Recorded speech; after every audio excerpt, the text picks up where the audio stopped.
This is AP Biology, Chapter 18. So here we'll be looking at the evolution of animal diversity. So how did we go from being a prokaryotic cell or a eukaryotic collection of cells to becoming a full-blown mammal and then eventually human evolution? One of the things that we're going to be looking at is scientists have been classifying animals for a very long time. And so we actually have spent a lot of time kind of studying and classifying animals, but it doesn't always make sense. So imagine you see this thing and you're looking at it and it has a duck bill and it's furry and it has legs and it's swimming underwater. You know, you're never quite sure what this is. Another example here is our, striped tiger Tasmanian thing that looks kind of like a hyena and kind of like a zebra and all of these things are there, and yet we have to kind of look at them in closer regard to figure out what are they, where do they belong. And so what we do is we look at a system of objects or structures and we say, okay, all the animals that are mammals have this, and this. And so anything that has all of those falls under this category. Whereas if you are a vertebrate, you have this, and this, but you may not have all of those animals that make you a mammal. Now, so by definition, what is an animal? An animal is any eukaryotic multicellular heterotrophic organism, which means you have to have more than one cell, you have to have eukaryotic cells, and you have to ingest your food. You have to be heterotroph. And so how do you become an animal? Well, all animals have the exact same development, and it's a systematic process. So you have your sperm and your egg, so sexual reproduction, and they fuse together to make your diploid zygote. Your diploid zygote undergoes mitosis to go from one cell to two, two to four, four to eight.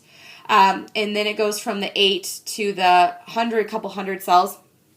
And it eventually becomes like a hollow soccer ball that's known as the blastula. So if you were to cut open a blastula, you would see that it actually is hollow inside, whereas all of the cells have pushed to the very outside of it. It's at this stage that we're actually able to remove a cell for stem cell research without harming the embryo. Now, as the blastula continues to develop, it's going to start folding in. It's going to kind of tuck in on itself, and this is called gastrulation.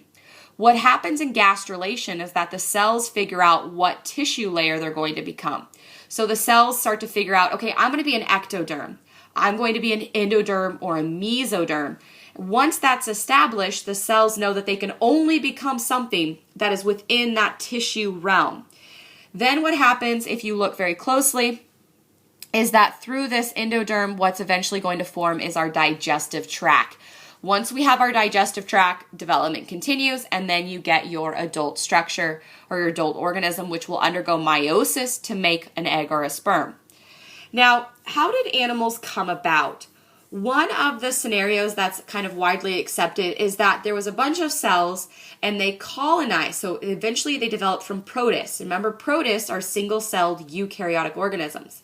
So what happened is that protists started hanging out together. They formed this big colony, and then they realized that if they specialized, so this group of cells only did this, and this group of cells only did this function, what then that turned into was some sort of kind of fake animal or proto-animal.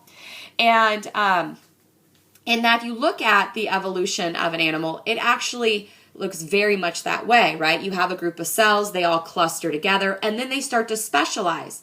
And that specialization becomes more and more distinct as the animal develops. Now, the animal diversity kind of happened, the big boom of animal diversity exploded in the Cambrian period, and it's kind of increased ever since.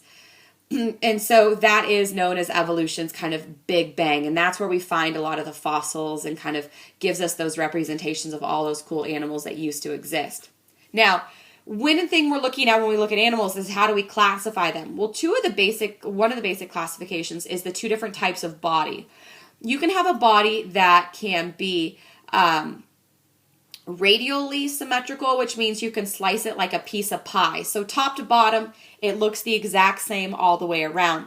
Whereas if you're laterally symmetrical, you need to be cut directly in half, and then you'd have mirror images either way. The other thing that can happen is we can have body cavity kind of evolution or diversity. And so one of the things that we're going to be looking at is different types of worms. So if we were to look at a flatworm or a planaria right here, if you were to cut it open and look at it very closely, what you would see is that there's the ectoderm on the outside, the mesoderm, and the mesoderm is literally growing into and connected to the internal digestive tract, the endoderm. Now, if you were to do the exact same thing, but you were to cut another type of worm right here, what you would see is that the ectoderm and mesoderm are connected to each other.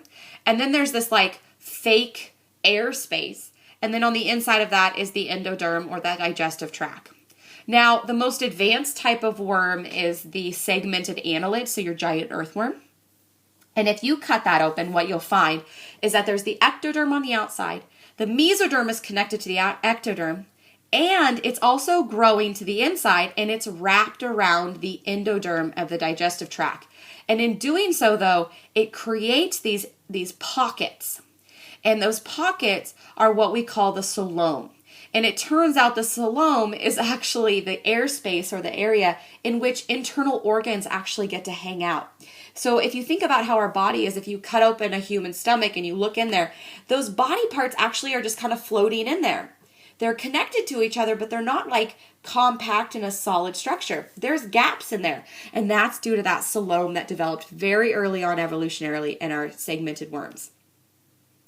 So we're going to start talking about all the different types of animals and how they've developed, but we're going to do that in video 2.